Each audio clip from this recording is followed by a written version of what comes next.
Assalamualaikum warahmatullahi wabarakatuh. Dalam kesempatan kali ini saya akan menjelaskan hasil kajian artikel saya sebagai pelengkap dalam ujian akhir semester kajian masalah-masalah pendidikan matematika bagian B yang diampu oleh Profesor Dr. Sugiman MSI. Perkenalkan, nama saya Agung Prasetyo, NIM 21309251108, setelah mahasiswa S2 Pendidikan Matematika kelas 2021D.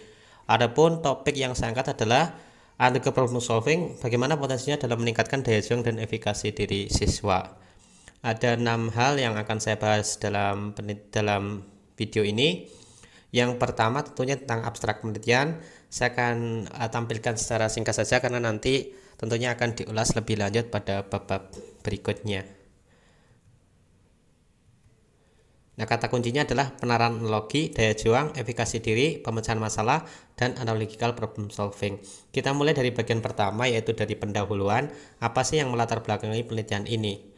Yang melatar belakangi dalam penelitian ini adalah risiko dalam pembelajaran matematika. Menurut bukunya Scam, salah satu risiko dalam pembelajaran matematika adalah kesalahan siswa di masa lalu yang direspon secara tidak baik sehingga memicu rendahnya kepercayaan diri siswa. Nah, menurut katanya Sharma, pembelajaran matematika itu sebenarnya tidak pernah lepas dari risiko meskipun sudah ada perkembangan dari zaman ke zaman. Nah, efikasi diri yang rendah nyatanya berpotensi untuk memicu kegagalannya siswa. Seberapa penting efikasi diri? Menurut Pajares dalam Briley 2012, ia menyatakan bahwa efikasi diri diklaim lebih unggul dibandingkan kemampuan asli yang dipunyai siswa untuk memprediksi perilaku siswa tersebut. Sekaligus, efikasi diri menjadi tolak ukur motivasi siswa dalam belajar matematika menurut Skalvik 2015. Oleh karena itu, efikasi diri itu sangat penting dalam menunjang pembelajaran matematika. Di samping efikasi diri, salah satu aspek psikologis yang penting juga adalah daya juang. Menurut Stoltz 97, daya juang adalah salah satu faktor penentu kesuksesan siswa selain kecerdasan intelektual dan emosional. Menurut Nur Hayati dan Fajrianti, dalam penelitiannya ia menemukan bahwa daya juang merupakan satu faktor yang mempengaruhi prestasi belajar matematika siswa. Ternyata siswa yang punya daya juang tinggi, yaitu ulat pantang menyerah dan terus berusaha, berpotensi punya keberhasilan yang lebih tinggi dalam memecahkan masalah matematika. Ini ditemukan oleh Mustika, Hakim, dan Meriana. Oleh karena itu, ternyata efikasi diri dan daya juang itu sangat penting di dalam pembelajaran matematika. Tetapi nyatanya pada keadaan di lapangan masih banyak siswa yang punya efikasi diri dan daya juang yang rendah. Oleh karena itu, di sini perlu diperhatikan bahwa dua hal tersebut harusnya dimanfaatkan sebagai dua hal yang berpotensi untuk meningkatkan pencapaian siswa dalam belajar matematika.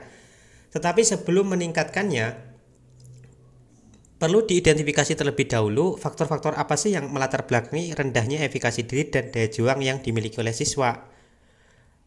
Bagaimana sih kondisi efikasi diri dan daya juang siswa di lapangan? Rendahnya efikasi diri dan daya juang siswa dipengaruhi oleh beberapa faktor. Menurut Scam 1987, secara implisit menyatakan bahwa pengalaman buruk siswa, yaitu melakukan kesalahan di masa lalu yang direspons secara berlebihan yang tidak positif, ini berpotensi memicu rendahnya rasa kepercayaan diri dalam siswa. Padahal menurut Scam, kesalahan justru dapat digunakan sebagai kontribusi yang potensial untuk pembelajaran yang berikutnya. Jadi kesalahan-kesalahan harusnya dimanfaatkan oleh para guru untuk melatihkan siswa agar percaya diri, bukan malah direspon secara negatif. Oleh karena itu, yang paling penting yang perlu digarisbawahi adalah pembelajaran yang bersumber dari kesalahan itu penting untuk diperhatikan dan terus dilatihkan. Kapan sih siswa melakukan kesalahan di dalam pembelajaran matematika? Sebenarnya ada banyak kondisi ketika siswa melakukan kesalahan. Nah, salah satu hal yang sering terjadi ketika siswa mengerjakan soal matematika. Perlu dipilah bahwa di dalam matematika ada istilah soal dan istilah masalah. Masalah itu merujuk pada soal matematika yang tidak dapat diselesaikan dengan segera atau menggunakan prosedur yang biasa hanya dengan mengingat saja.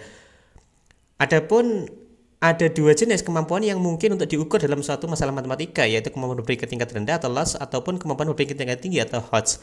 Nah, meskipun keduanya berpotensi siswa melakukan kesalahan, tetapi potensi kesalahan siswa ketika menghadapi soal-soal yang melibatkan kemampuan berpikir tingkat tinggi atau HOTS berpeluang jauh lebih tinggi. Siapa yang menyatakan ini? Bahwa di dalam temuannya, yaitu Megawati 2020, Saraswati dan Agustika 2020, dan juga Prasetyani 2016.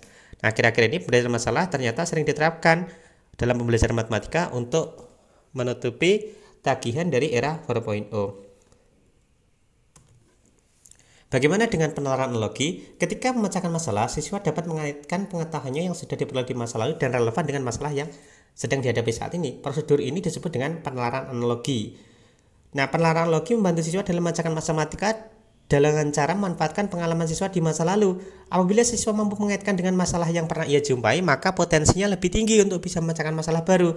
Namun demikian, apabila struktur atau prosedur masalah lama yang ada di benak siswa itu salah, maka akan berdampak pada hasil adaptasinya. Apakah ini sesuatu yang menjadi masalah? Justru tidak.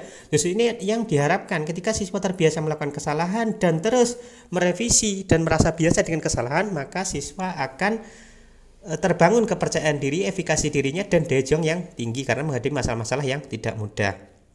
Dengan kata lain, siswa akan belajar dari kesalahannya di masa lalu. Apa yang dilakukan dalam penelitian ini? Penelitian ini tentu merujuk pada beberapa hal, misalkan yang pernah diteliti oleh Hendriana yang mengaitkan efikasi diri dan daya juang dengan pendekatan humanis, yang pernah dilakukan Tresnawati mengaitkannya dengan kemampuan berpikir kritis. Kemudian dilihat bahwa masih jarang yang melihat dari sudut pandang analytical problem solving. Oleh karena itu, penelitian ini tertarik untuk melihat potensi analytical problem solving untuk meningkatkan daya juang dan efikasi diri siswa. Perlu diperhatikan bahwa hasilnya Ostruk 2019 ia menemukan bahwa keterkaitan kemampuan siswa dalam memecahkan masalah non rutin ternyata berhubungan dengan sikap dan keyakinan matematisnya. Artinya apa? Artinya ada keterkaitan dengan sisi psikologi siswa. Nah, selanjutnya akan kita bahas tentang metodologi penelitiannya. Metode penelitian yang digunakan adalah studi literatur atau literatur review, menggunakan 19 artikel yang terindeks Google Scholar. Pada langkah pertama, penulis mengumpulkan artikel teoritis mengenai daya juang, kepercayaan diri, penalaran logi, dan pemecahan masalah melalui Google Scholar. Kemudian mengelompokkan beberapa hasil penelitian yang relevan ke dalam kelompok-kelompok kecil yang sesuai dengan topiknya. Kemudian yang terakhir, penulis menarik kesimpulan untuk menyelidiki apakah ada potensi pemecahan masalah berbantuan penalaran logi untuk meningkatkan daya juang dan efikasi diri siswa. Apa hasil yang diperoleh dari penelitian ini? Nah, peneliti merangkumnya dalam tabel ini, bisa dilihat sendiri. Dari hasil tersebut, peneliti membahas secara rinci dalam bab pembahasan, yaitu bab pembahasan yang pertama mengenai efikasi diri. Hingga saat ini masih banyak yang menyamakan makna efikasi diri dan kepercayaan diri, padahal keduanya jelas berbeda. Efikasi diri merupakan salah satu jenis kepercayaan diri. Ini menurut Kanter dalam Lunar Book 2011. Jadi efikasi diri lebih spesifik dibanding kepercayaan diri. Kepercayaan diri adalah kepercayaan yang dimiliki seseorang untuk bertindak maupun memilih dalam konteks yang lebih umum. Sedangkan efikasi diri lebih spesifik, yaitu meraih target yang diperlukan menurut Bandura 97. Efikasi diri merupakan teori kognitif sosial yang dikembangkan oleh Albert Bandura, yang merupakan salah satu keterampilan afektif yang penting untuk dikuasai siswa dalam pembelajaran matematik. Menurut Bandura, efikasi diri mempengaruhi pembelajaran dalam mencapai pencapaian siswa dalam 3 aspek, yaitu tinggi rendahnya target yang ditentukan, tingkat usaha yang dilakukan, ketekunan dan keuletan dalam mencoba berbagai tugas baru dan tugas yang menantang. Sebagai contoh, misalkan siswa bisa saja punya kepercayaan diri untuk gagal, tetapi efikasi diri tidak seperti itu. Efikasi diri mestilah sesuatu target yang positif. Misalkan siswa mencapai suatu pencapaian yang positif, sebagai contoh memecahkan suatu masalah matematik. Jadi kesimpulannya bahwa efikasi diri adalah sesuatu yang spesifik dari kepercayaan diri. Sumber efikasi diri menurut Bandura itu ada 4. Pengalaman penampilan di masa lalu, pengalaman yang mewakili, persuasi verbal, dan isyarat emosional. Keempat hal ini nantinya akan mempengaruhi atau mengilustrasikan seperti apa efikasi diri yang ada di dalam diri siswa tersebut. Kemudian daya juang atau adversity quotient, menurut Stott, ini merujuk pada kemampuan seseorang untuk menghadapi sekaligus mengatasi segala hambatan, kesulitan, dan tantangan yang ditemuinya. Secara spesifik, Stolz menyatakan bahwa kunci utama seseorang dalam meraih kesuksesan adalah daya juang. Pernyataan ini memperkuat argumen bahwa kunci kesuksesan siswa dalam memecahkan masalah matematika juga dipengaruhi oleh daya juang. Ada 4 aspek juga di dalam daya juang, yaitu kontrol, keaslian dan kepemilikan, pencapaian, dan ketahanan. 4 aspek ini nantinya akan mengerucut pada 2 hal, yaitu tipe campers dan tipe climber. Tipe campers ini adalah tipe siswa yang punya daya juang rendah, yang mudah merasa puas dan gampang menyerah. Kemudian sebaliknya yang tipe climbers, saya ulangi, ada 3 jenis. Yang pertama adalah quitters, seseorang yang gampang menyerah. Yang kedua tipe campers, seseorang yang mudah merasa puas. Dan yang ketiga climber, seorang yang selalu berusaha secara konsisten untuk mencapai target. Nah, target dalam penelitian adalah membantu siswa agar menjadi tipe pendaki atau climber, sehingga siswa tetap ulet dan memiliki ketahanan ketika memecahkan masalah matematika. Selanjutnya tentang penalaran logi. Penalaran logi ini didefinisikan sebagai sebuah mekanisme yang didasarkan pada perbandingan struktur yang dibentuk oleh representasi mental. Jadi penalaran logi pada intinya menggunakan sistem kemiripan yang ada di dalam berbagai situasi yang lintas konteks. Pada intinya penalaran logi ini nanti yang diambil adalah skemanya English 2004. Ini yang diilustrasikan oleh English bahwa ada 3 kemungkinan, yaitu tampilan masalah lama, struktur masalah lama, atau prosedur masalah lama. Yang penting yang dikatakan Holyak dan Koch 1987 bahwa kemampuan siswa mengidentifikasi kemiripan masa sumber dengan masa target, baik yang ada di permukaan maupun struktur, merupakan kunci keberhasilan di dalam penalaran analogi. Masalah matematika berbeda dengan soal biasa. Masalah matematika berkaitan dengan soal yang tidak dapat diselesaikan hanya dengan prosedur mengingat saja. Ini merujuk katanya Skonpad dalam Granberg 2016. Ada 6 taraf kognitif dalam hal ini yang dimaksud dengan HOTS, berarti 4-6, yaitu Analyze, Evaluate, dan Grade. Ini sesuai dengan pendapatnya Liu, Ramos, dan Dolipas, dan Villamor. Analytical problem solving adalah memecahkan masalah matematika menggunakan bantuan penalaran analogi. Istilah ini pernah digunakan oleh Geek dan Holyak 1980. Kesuksesan dalam memecahkan masalah berbantuan analogi bergantung pada bagian mengingat masalah analog dari pikiran.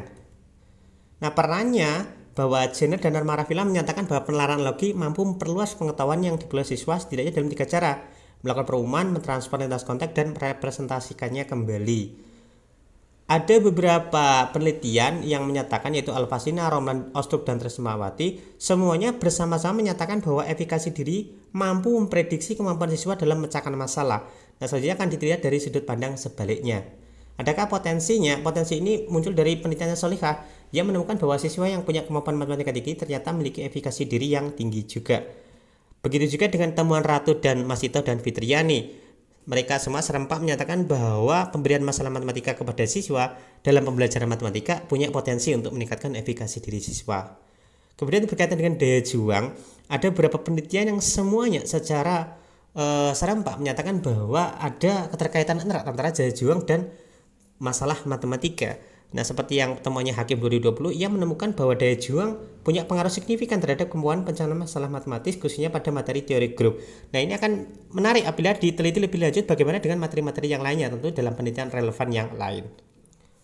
Nah, potensinya dalam daya juang bahwa daya juang ini berlaku ketika siswa diberikan masalah matematika dan dia akan merasa kesulitan. Maka pemberian masalah matematika berperan untuk melatihkan siswa menghadapi tantangan, rintangan, dan kesulitan. Daya juang akan mengarahkan siswa untuk mengurangi rintangan yang dihadapinya, mungkin dengan cara mengubah pola berpikirnya. Pada akhirnya bahwa analytical problem solving ini secara spesifik memberikan kesempatan siswa untuk menghadapi satu situasi yang rumit, satu situasi yang susah. Nah, sesuai dengan pendapatnya Vendetti bahwa proses pengaplikasian pengetahuan lintas konteks dari penalaran logi berbasis semacam masalah ini tidak mudah bagi anak-anak maupun orang dewasa. Karena tidak mudah, justru ini menjadi potensi untuk melatihkan siswa menemui beragam kesulitan sehingga menguji daya juang dan efikasi dirinya. Tentunya masalah yang diajukan harus memicu rasa penasaran dan ketertarikan siswa. Sesuai dengan apa yang ditemukan oleh Skalvik 2015 bahwa efikasi diri punya satu hal yang mempengaruhi motivasi siswa dalam pembelajaran, sehingga ketika siswa itu tertarik untuk suatu masalah maka efikasi dirinya akan terus terbangun. Nah, secara spesifik bahwa penalaran analogi berbasis masalah ini mempengaruhi efikasi diri dan daya juang siswa melalui 3 hal seperti yang diilustrasikan dalam tayangan ini. Bisa identifikasi masalah target, identifikasi masalah sumber, proses pemetaan, dan implementasinya. Perlu diperhatikan bahwa secara spesifik bahwa penalaran analogi berbasis masalah ini memicu ingatan siswa pada pengalaman berhasilnya di masa lalu, yaitu past performance. Dan tentunya dalam memecahkan masalah ini memungkinkan guru untuk harus tetap mendukung sehingga menguatkan mental siswa melalui verbal persuasion. Nah, menurut Holyak, penalaran analogi mungkin seseorang untuk melibatkan proses yang kompleks, melibatkan struktur pengetahuannya dalam memori jangka panjang. Proses kompleks dalam penalaran logi dan proses memecahkan masalah matematika yang tidak mudah memungkinkan siswa kesulitan. Nah, ketika siswa kesulitan, maka guru sebaiknya memberikan kesempatan diskusi sehingga meningkatkan semangat siswa bagi siswa yang belum bisa. Ini sesuai dengan prinsip various experience. Pada akhirnya, pemberian masalah secara kontinu membuat siswa setidaknya terbiasa dalam menghadapi masalah matematika, sehingga nanti dia tidak gugup kembali, tidak muncul emosionalku yang buruk. Oleh karena itu, pemberian masalah matematika berbantuan penalaran logi dapat berpotensi melatihkan siswa memiliki efikasi diri yang tinggi. Nah, kemudian berkaitan dengan daya juang, pemberian masalah matematika berbantuan penalaran logi memungkinkan siswa untuk mengolah informasi mana yang relevan untuk dipetakan ke masalah target atau kontrol. Di lain pihak, pembelajaran matematika melalui masalah ini akan melatihkan siswa untuk berpikir mendalam sehingga ada rasa memiliki atau ownership dan membangun ide yang orisinal atau origin. Nah, pelibatan masalah yang kompleks ini berpotensi untuk melatihkan yakin tidaknya dalam menyelesaikan masalah tersebut atau reach. Prosedur analogi yang kompleks memungkinkan siswa untuk terus tetap bertahan meskipun menghadapi berbagai rintangan dan kesulitan atau endurance. Oleh karena itu, pemberian masalah matematika berbantuan penalaran logi berpotensi melatihkan siswa untuk memiliki daya juang yang tinggi. Nah, pada akhirnya saya mengilustrasikan dalam sebuah diagram bagaimana kaitan antara masalah matematika, penalaran logi, efikasi diri, dan daya juang. Dari sini tampak bahwa masalah matematika langsung mempengaruhi daya juang dan efikasi diri, berpotensi untuk meningkatkan keduanya. Dan penalaran logi berpotensi untuk membantu siswa dalam memecahkan masalah matematika sekaligus meningkatkan efikasi diri dan daya juang yang tinggi. Nah, apa kesimpulan dari penelitian ini? Bahwa kesimpulan yang diperoleh secara teoritis dapat disimpulkan bahwa terdapat keterkaitan yang erat antara penalaran logi berbasis masalah dan efikasi diri serta daya juang siswa. Pemberian masalah menghadirkan siswa dalam situasi sulit dan penuh rintangan sehingga berpotensi melatihkan efikasi diri dan daya juangnya. Dalam hal ini, pemberian masalah digunakan sebagai sarana untuk menampakkan usaha gigih siswa. Skalvik menyatakan bahwa efikasi diri yang tinggi berdampak pada usahanya. Nah, ini senada dengan argumen bahwa efikasi diri mempengaruhi pilihan siswa dalam melakukan kegiatan, berusaha, dan harus tekun. Siswa diharapkan menggunakan penalaran logi sehingga selain membantunya dalam memecahkan masalah, tetapi juga fasilitasinya untuk mentransfer lintas konteks yang tidak mudah. Nah, perlu diberikan catatan bahwa guru harus dapat mendesain pembelajaran dengan memberikan masalah matematika yang menarik dan harus difasilitasi, misalkan melalui diskusi. Nah, tentu hasil penelitian ini membuka cakrawala baru bahwa tentu harus dilakukan penelitian lain yang sifatnya di lapangan atau bukan studi literatur mengenai contoh masalah matematika yang seperti apa yang terbukti meningkatkan efikasi diri dan daya juang siswa dalam berbagai materi matematika yang mungkin yang spesifik. Oke, saya rasa itu saja untuk penjelasan makalah ini. Saya ucapkan terima kasih pada Profesor Dr. Sugiman MSI selaku dosen pengampu mata kuliah. Apa saja yang dirujuk dalam artikel ini saya tampilkan saja.